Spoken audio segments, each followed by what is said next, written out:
بسم الله الرحمن الرحيم، الحمد لله رب العالمين والصلاه والسلام على رسول الكريم.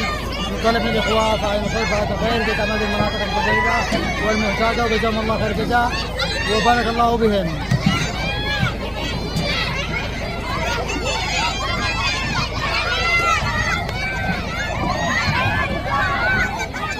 بسم الله الرحمن الرحيم، الحمد لله رب العالمين والصلاة والسلام على رسول الكريم. انطلاقا من قول الرسول صلى الله عليه وسلم: ما من مسلم سقى مسلما على ظمأ إلا سقاه الله من الرق المختوم.